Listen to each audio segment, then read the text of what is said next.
Good morning student, स्वागत है आपका वचनपाल भाटी इंटर कॉलेज के डिजिटल वर्ल्ड में। हमारा जो प्रकरण चल रहा था वो संधि था और मैं आपको संधि की परिभाषा किसे कहते हैं, संधि किस प्रकार से होती है, संधि विच्छेद किस प्रकार से होता है, कुछ उदाहरणों के साथ मैं आपको समझा चुका हूँ।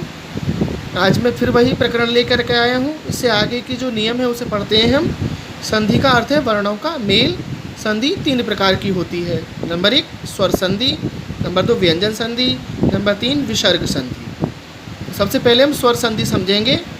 जैसे कि इसके नाम से पता चल रही है, यानी जहाँ पर 2 स्वरों का मेल हो वहाँ पर स्वर संधि होगी। जहाँ 2 स्वरों का परस्पर मेल हो और दोनों के मेल से एक नया स्वर बने वहाँ स्वर संधि होती है। मैंने कल भी बताया था कि जब 2 स्वर आपस में मिलते हैं, यानी 2 शब्द मिलते हैं, तो पहले शब्द का अंतिम अक्षर और दूसरे शब्द का प्रथम अक्षर, इनके दोनों के मेल से जो परिवर्तन होता है उसे संधि कहते हैं। स्वर संधि समझ ली हमने। यहाँ पर जहाँ 2 स्वरों का परस्पर मेल हो और दोनों के मेल से एक नया स्वर बने वहाँ स्वर संधि होती है। जैसे राम अवतार, कृष्णा अर्जुन, विद्यालय, सूर्योदय आदि में स्वर संधि है। इसकी संधि तोड़ी थी हमने, कल भी समझाया था मैंने। यहाँ पर राम अवतार में राम प्लस अवतार, तो मैं में ए जुड़ा हुआ है, यहाँ पर ए और यहाँ पर ए आ गया, यानी यहाँ तो ए प्लस आ बराबर आ, यानी राम अवतार।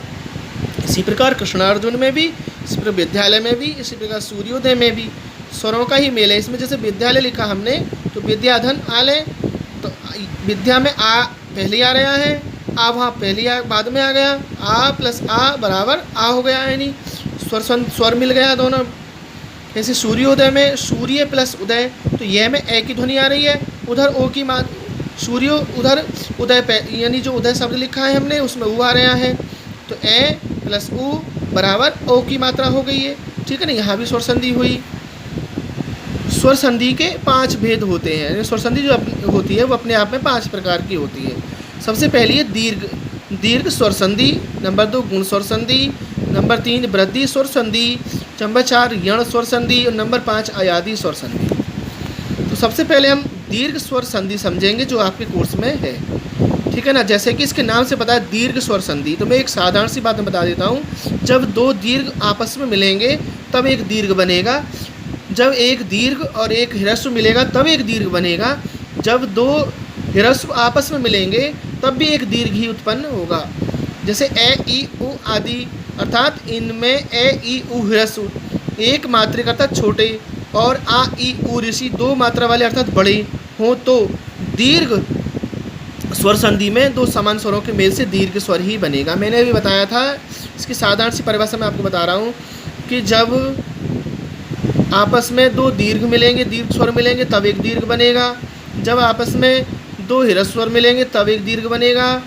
जब आपस में एक ह्रस्व और एक दीर्घ मिलेगा तब एक दीर्घ बनेगा। जब आपस में एक दीर्घ और एक ह्रस्व मिलेगा तब एक दीर्घ बनेगा। मतलब कहने का ये है कि दीर्घ संधि में जो स्वर मिलेंगे वो दीर्घ स्वर ही बनेंगे। जैसे हमने लिखा यहाँ पर राम अवतार, तो संधि टूटी इसकी राम प्लस अवतार में, तो मैं में ए की ध्वनि आ रही है, यहाँ ए आ गया। अवतार में यहाँ ए पहले ही से ही है, तो ए प्लस ए बराबर आ।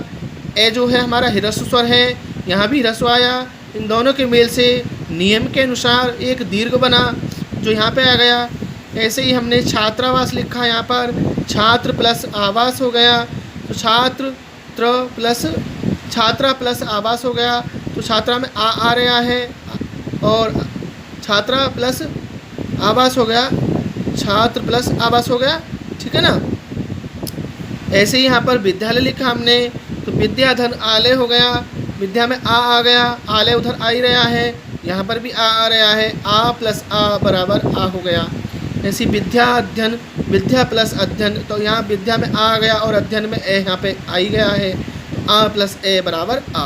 तो ये हमारी दीर्घ स्वर संधि हुई। ठीक है ना। आप इसे अपनी नोटबुक में बहुत ही सुंदर हैंड राइटिंग में उतारेंगे और ये उसके कुछ उदाहरण हैं, आप इन्हें भी अपनी नोटबुक में लिखेंगे। राम अवतार, छात्रावास, विद्यालय, विद्या अध्ययन, ऐसे आप लिख सकते हैं शिवालय, ऐसे आप लिख सकते हैं देवालय, ऐसे आप लिख सकते हैं शौचालय, ऐसे आप लिख सकते हैं पुस्तकालय। ठीक है ना। मेघालय, इसी प्रकार के जो मैंने उदाहरण बोले हैं आपको अपनी नोटबुक में लिखने हैं और इनकी संधि को तोड़ना है। अगली संधि मैं आपको कल पढ़ाऊँगा। तब तक के लिए धन्यवाद।